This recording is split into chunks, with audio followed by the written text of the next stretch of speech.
l'autonomisation, un chemin vers la vie. Chères citoyennes, fils et filles d'Undé, chers amis, bienvenue au rendez-vous avec votre émission La Sentinelle. Nous continuons notre chemin de connaissance de APADER. Nous avons déjà connu ses structures opérationnelles et nous avons aussi rencontré les représentants de quelques groupes accompagnés par APADER, comme l'Observatoire pour la paix durable et les femmes artisanes de paix. Aujourd'hui, nous allons un peu plus en profondeur avec la rencontre avec les membres de l'équipe d'APADER, car cette organisation offre aussi la possibilité à des jeunes de réaliser leur stage au sein de cette organisation, comme il est le cas pour notre invitée d'aujourd'hui, qui est Madame Grace. Bienvenue Grace et bonjour. Merci Madame Eliane. Est-ce que tu peux te présenter pour nos téléspectateurs et téléspectatrices? Bonjour chers téléspectateurs et téléspectatrices, désolée. Moi c'est encore Grace Monique Yanja. Je suis titulaire d'un diplôme d'ingénieur agronome que j'ai obtenu à la faculté d'agronomie et des sciences agricoles de Tchang. Donc, en soi, quand je dis diplôme d'ingénieur agronome, ça comporte le diplôme d'ingénieur de travaux et le diplôme d'ingénieur de conception. Donc, tu as réalisé le stage à APADER en tant qu'ingénieur agronome en quelle période? Bon, j'ai débuté mon stage le 1er juillet 2024 et ça s'est terminé le 31 décembre 2024. Et APADER a encore la chance de t'avoir. Tu es maintenant membre de l'équipe en tant que... Oui, APADER, par la grâce de Dieu, a pu me recruter en tant que responsable de la FAP. Quand je dis FAP, c'est la ferme d'application et de production. Et quand on met ferme d'application et de production, nous parlons de FETAP et du CIEFAD, qui est une branche d'APADER. Voilà, que nous avons connu déjà dans la deuxième, je crois, émission. Avant de continuer, d'aller plus loin avec toi, nous écoutons et nous suivons maintenant la coordinatrice d'APADER, Madame Youssef Florence, qui nous a accordé une petite interview pour nous expliquer quelles sont les modalités pour les jeunes de devenir stagiaires d'APADER et quel type de stage on peut réaliser à son sein. Écoutons-la et puis nous revenons avec Grace.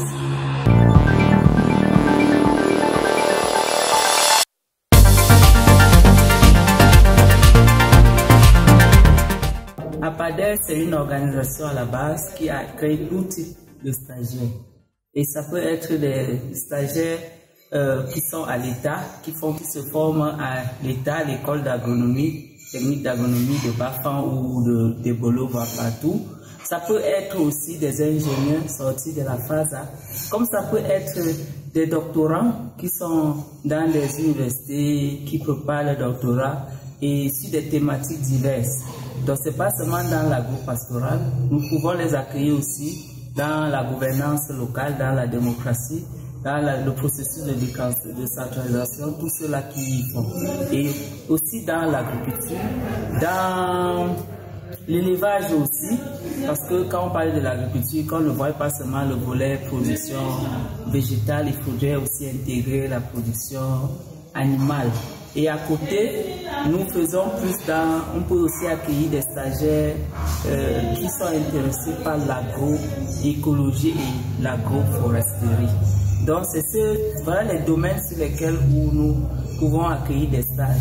Même ceux qui veulent faire des stages professionnels peuvent passer à APADER. La preuve, c'est qu'on a une dernière, Grace, qui a fait son stage 6 mois ici, et elle était déjà sortie de la FASA, ne sachant elle était au quartier. Quand elle nous a approché, on l'a accueillie et elle a fait son stage. Et quand tu es à APADER pour le stage, tu peux faire dans tout. Tu peux apprendre dans tous ces domaines, pas seulement ce qui t'a amené. Donc, c'est ce que nous vous invitons à venir faire votre stage à APADER. Et pour faire le dossier, c'est pas compliqué. Vous pouvez aller même sur notre site ou nous écrire par nos différentes boîtes email. Et là, vous envoyez juste votre CV et CV vraiment actualisé et votre photocopie de carte d'identité et le reste, ça se passera sur place.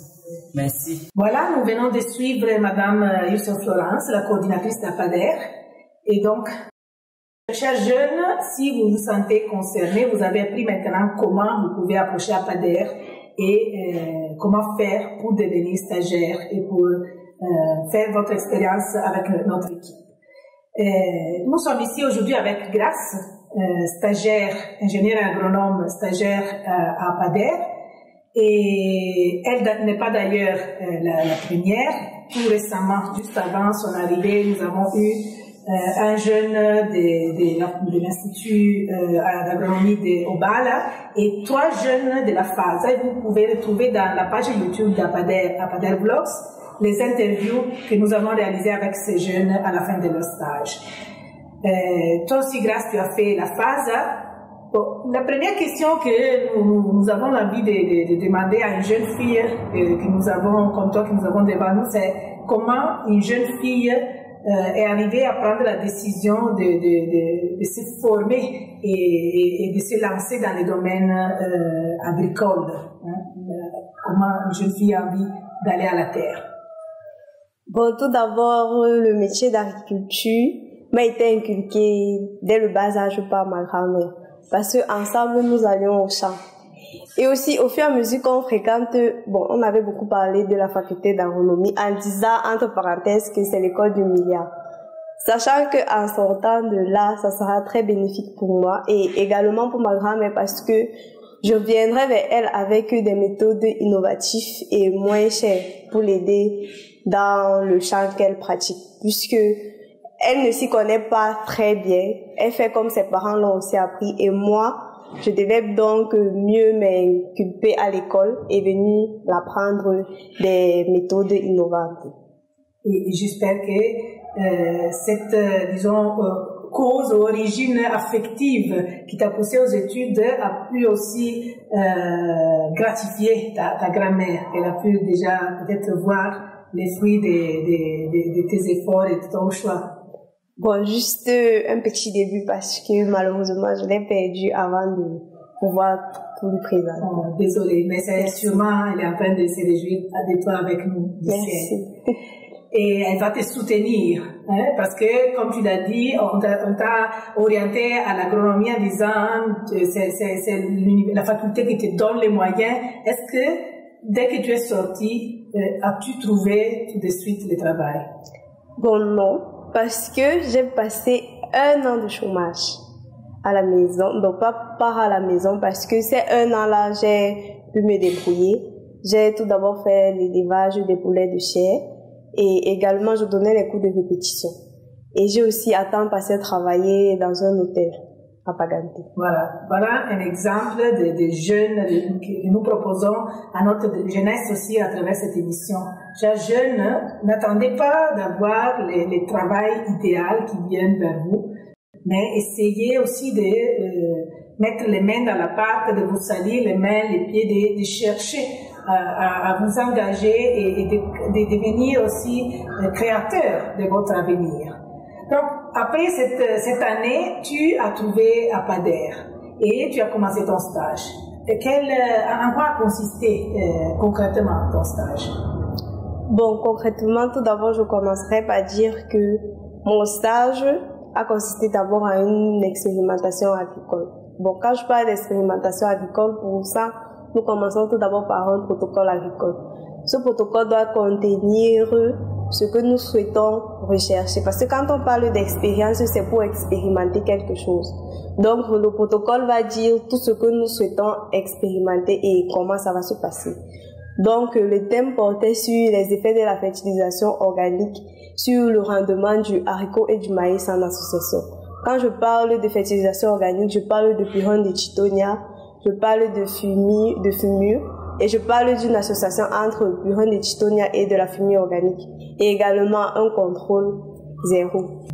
Voilà, donc en tant qu'ingénieur agronome, ça a été, disons, les leitmotifs de ton stage. Mais je pense que quand on vient à APADER, on demande aussi beaucoup de flexibilité et on offre aussi l'opportunité de s'expérimenter dans plusieurs domaines. Est-ce que tu t'es juste occupé de ces protocoles ou tu as pu faire aussi d'autres choses? Bon, non, pas juste le protocole. Parce que à APADER, je dirais que le protocole était, l'expérimentation agricole était ma base. C'est ce que j'ai plus appris à l'école. Donc, en venant à APADER, j'ai encore grandi beaucoup plus. parce que là, j'ai appris à rédiger des projets. Et quand je parle de rédaction des projets, c'est pour la communauté d'Undé, pour les aider, pour aider les femmes à foyer précaires et aussi les femmes chefs de ménage. Bon, nous avons rédigé des projets dans ce sens. Et également, j'ai eu la chance de travailler à la mairie et aussi la chance également de rencontrer le maire et certains membres de la mairie, quelque chose que je n'avais jamais eu à faire. J'ai travaillé... Excuse-moi de te couper, ça c'était dans le cadre d'un projet du service civil pour la paix. Nous rappelons qu'APADER travaille aussi dans ce sens. Et c'était pour accompagner la mairie à intégrer dans son plan communal un plan de promotion des valeurs et des symboles d'unité nationale. Également, j'ai eu à entrer dans un projet déjà en cours qui était le reboisement des forêts sacrées. Et de là, j'ai eu à côtoyer des chefs de villages comme Bantrefam et Batoufam, qui est une chance. Et j'ai eu à faire beaucoup d'autres cultures que je n'avais pas eu l'opportunité de faire. Parce que je dirais que à l'école, nous travaillons en petite superficie. Et là, nous ne connaissons pas trop le travail qu'il y a derrière. Donc, en venant sur le terrain en vrai, j'ai eu à voir les difficultés qu'il y avait et comment travailler dans les normes. Et aussi à APADER, puisqu'ils font plus dans l'agroécologie, j'ai appris à faire du compost. Bon, c'est vrai que je l'avais déjà fait à l'école, mais c'est une nouvelle méthode de compostage que j'ai appris. J'ai également appris à faire du purin de Chitonia, le IM indien des insectifuges, tout ça avec des produits biologiques. Donc, c'est quelque chose que j'aurais aimé apprendre à ma grand-mère parce que ça aurait augmenté ses rendements sans toutefois faire en sorte qu'elle dépense plus d'argent, puisque ce sont des méthodes agroécologiques qui n'ont pas besoin d'argent en tout cas, parce que nous prenons tout ce qu'il y a aux alentours de notre champ. Waouh, on voit la passion et on voit comment tu as vraiment aussi aimé et tu t'es intégré dans le travail. Et ça, c'est vraiment aussi une invitation pour les jeunes. Vous allez dans une entreprise, dans un endroit pour faire votre stage. Soyez ouverts, mais soyez pas fixés à ce que vous connaissez, ce que vous attendez, parce que chaque chose qu'on vous demande, ça vous permet d'apprendre, de vous ouvrir, de faire de nouvelles expériences.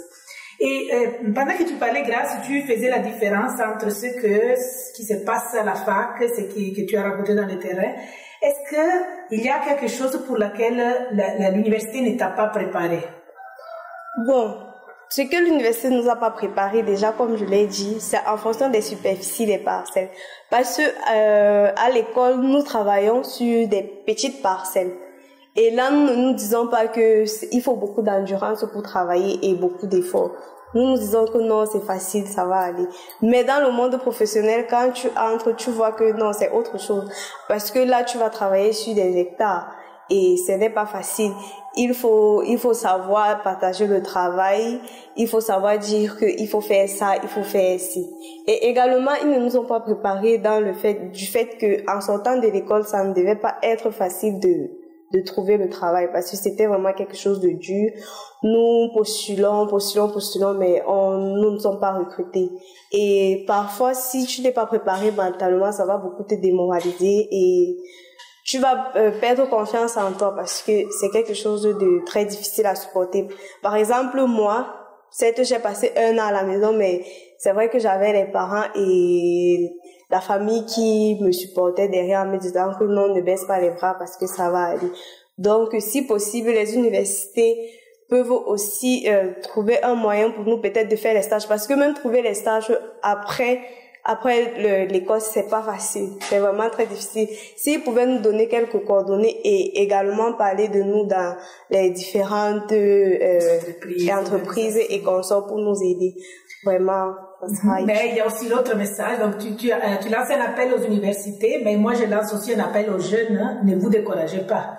La vie, ce n'est pas facile, mais les difficultés forgent votre caractère et vous font devenir des adultes plus résilients, plus endurants. Et bon, disons, tu es passé du stage à l'emploi, donc on ne peut pas dire que tu as clos le chapitre APADER, mais est-ce que quand même nous pouvons faire un petit bilan des aspects positifs que tu portes avec toi après ton stage à APADER? À APADER, dès mon arrivée, bon, c'est quelque chose que je ne savais pas que ça se passait comme ça en entreprise. La façon dont on m'a accueilli, c'était avec beaucoup d'amour. Et sans toutefois connaître le travail dans le monde professionnel, j'ai été guidée. Donc, je n'ai pas été grondée parce que j'ai mal fait un ci ou un ça, mais j'ai été accompagnée tout le long. Et également, dans le travail pratique, j'ai eu des encadreurs vraiment qui étaient attentionnés. Et aussi ici, je vais dire que comme je suis en train de vous parler là, à mon arrivée, je ne pouvais pas le faire. Donc, c'est quelque chose que j'ai appris ici. Également, j'ai rencontré beaucoup de personnes. J'ai rencontré des mamans fortes. J'ai rencontré des femmes à foyer précaire qui ont beaucoup de potentiel, mais qui n'ont pas de gens pour pouvoir les aider. Donc, à APADER, vraiment, je dirais un grand bravo parce que vous êtes là où vous deviez être. Le ND a vraiment besoin de vous. Merci. Et aussi, Grace, tu as pu toucher de main comment une organisation fonctionne. Et chaque organisation est, disons, est un monde à part. Et l'organisation a comme interface d'autres partenaires, tant locaux, nationaux, internationaux. Quels sont les aspects forts d'APADER que tu peux nous aider à mettre en exergue pour inviter les partenaires à croire à APADER?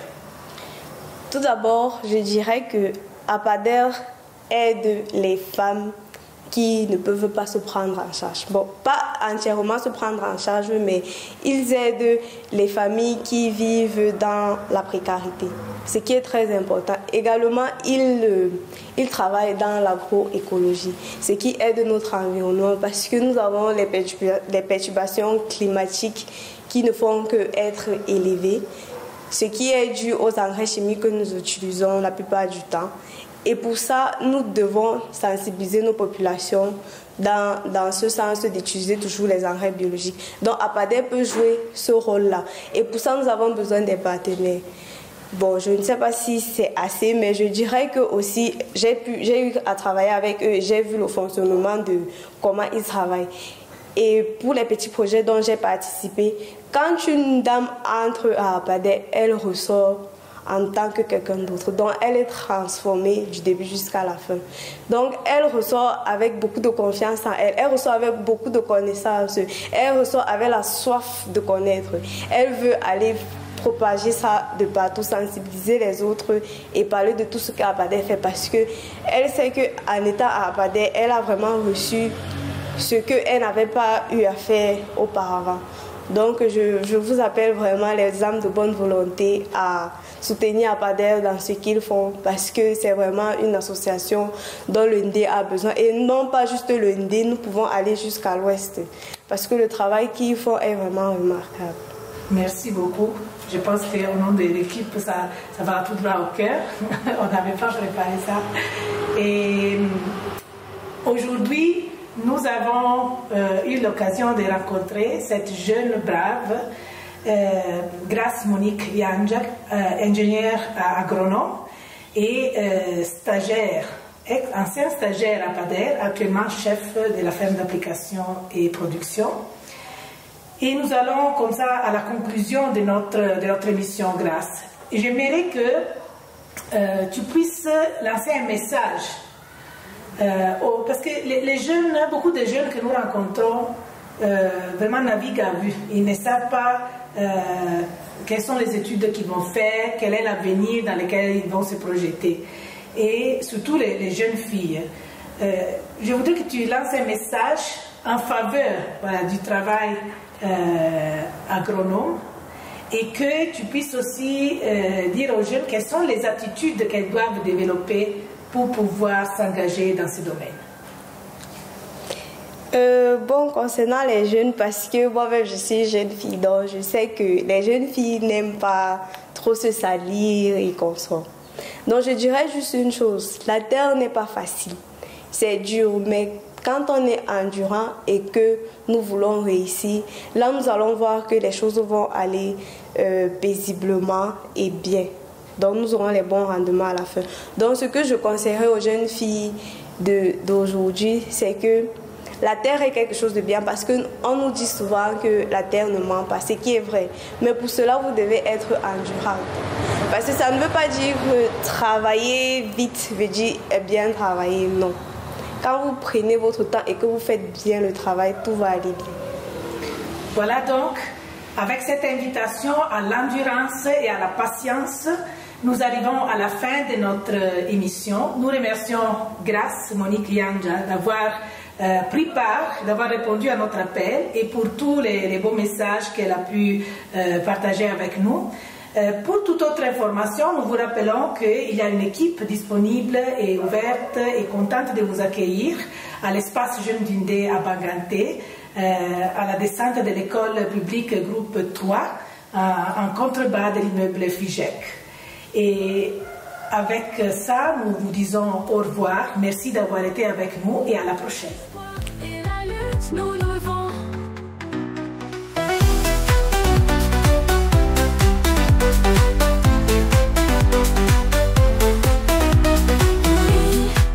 Et écrire l'histoire d'aujourd'hui, l'autonomisation, un chemin vers l'avenir. Femmes de carreau, ensemble on s'élève. Dans la lumière et la force, nos âmes se relèvent.